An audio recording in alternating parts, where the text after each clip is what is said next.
fiat standard. In this video, the the author of the principle Bitcoin standard discusses the impact of President Trump's pro-crypto stance on the value of digital assets like Bitcoin, highlighting its unique deflationary quality and fixed supply of 21 million coins. Ammous contrasts Bitcoin with fiat currencies, which are prone to inflation and create a cycle of debt dependency. Ammous advocates for Bitcoin's role as a non-debt-based monetary system that can liberate individuals from financial servitude linked to fiat economics. Everybody had access to it. You could basically create a form of money. And that's I think a distributed ledger, when you think of it in the context of Bitcoin, it's that simple. Blockchain. Yes, thanks for having me, Joe. Yeah, I think Bitcoin is continuously proving its value to more and more people. More people are beginning to realize it. And as more people realize just how revolutionary and important this is as a monetary technology, more people buy it and the price keeps going up. It's been going on for quite a while, and I think it's going to continue because ultimately, Bitcoin is a money that cannot be inflated. Nobody can make more of it. There's only going to be 21 million. That's it. And it's just such a simple fact, but it is so unique because no other form of money can credibly claim such a property. And that means that eventually everything continues to decline next to Bitcoin because you keep making more and more of everything.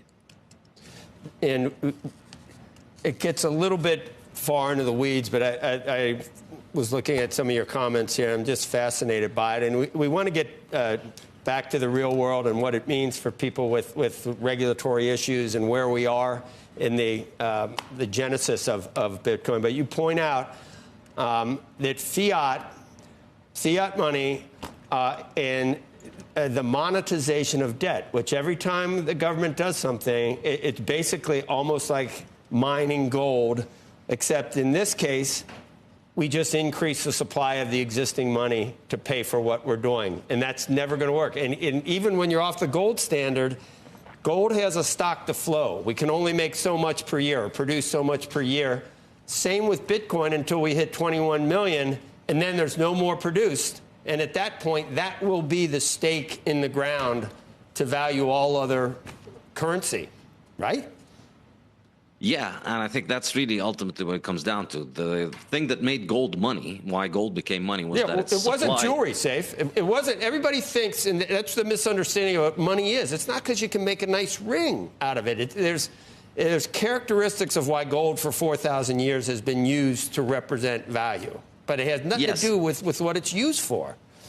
No, it stores value well because it's very difficult to increase the supply of gold. It's very difficult to increase the supply of gold substantially. Every year, the supply of gold goes up at only around 1.5% to 2%. And so that means that people who hold it as money end up doing very well for themselves, and people who hold other things don't do well. And that is true for gold, and that's what made gold money for the whole world practically at the beginning of the 20th century.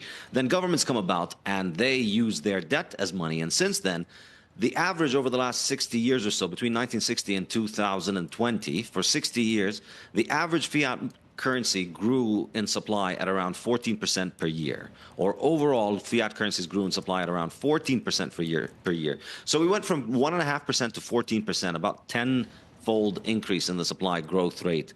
And 14% per year means that on average, you lose half of the value that's stored in money over 5 years. So you lose half of the value of your money over 5 years. That's the average fiat experience. Of course, some currencies are better than the average, like the US dollar and euro. They only increase at around 7-8% per year. Some currencies are a lot worse. They increase at 20, 50, maybe 100 sometimes % per year. But on average, it's just continuously increasing in supply, so its value declines. And because its value declines, that incentivizes everybody to A, not save, and B, take on a lot of debt. And that's why everybody is in debt. And that's what Bitcoin fixes. If we go back to having a hard money, where money is no longer debt, we no longer need to be monetizing debt. We no longer need to get everybody to become a debt slave in order for us to have a form of money. We have a form of money that is just a commodity that doesn't require anybody to get into debt for it.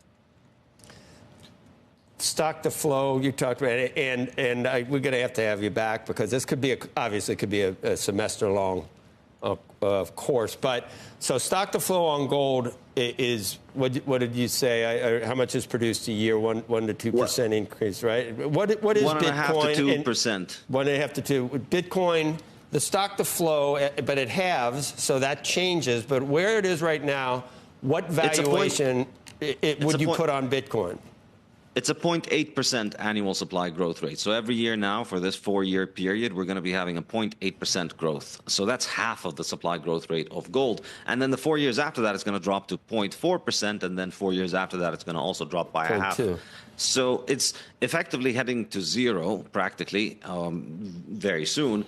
And the supply is not really increasing anymore. So from now on, anybody who wants to get Bitcoin, they need to work for it. There's no way for anybody to mine it. Or, you know, there's no significant quantities of mining it. And that's a good thing. The good thing about money that isn't easy to make is that people have to work and to do productive things in order to make it. So everybody gets busy doing productive things. Whereas with easy money, where government can just print money, then you don't have to work. You don't have to provide society with value. You just got to provide government with an excuse to run the money printer and give you money. And then who needs to work? And so that's why I think we see a lot of economic problems in the world, because governments can just print money and hand it out to people who are not productive. What regulations, what type of regime would make sense for you, and is that going to happen in this new administration for Bitcoin? It's difficult to tell. I mean, they seem to be very positive about Bitcoin. It's difficult to say how much of their agendas they're going to be getting through. But I think, in general, I would say if I were in a policy position, the best thing that policy could do about Bitcoin is just to take a hands-off approach. Bitcoin is just software. It doesn't require the legal framework that is required for government money, because government money is inextricably linked to government institutions, and it's inextricably linked to the central bank and to government policy, and therefore it requires an entire regulatory framework. Bitcoin is not like that. Bitcoin is software, and so it regulates itself because it's voluntary software that anybody can choose to run on their computer, and they can choose to edit it in any way they want, and they can choose to propose changes to the software for anybody who wants to use it. So I don't think it requires the same kind of regulatory approach that fiat money requires, and I think it's pretty much regulating itself through the power of software and algorithms.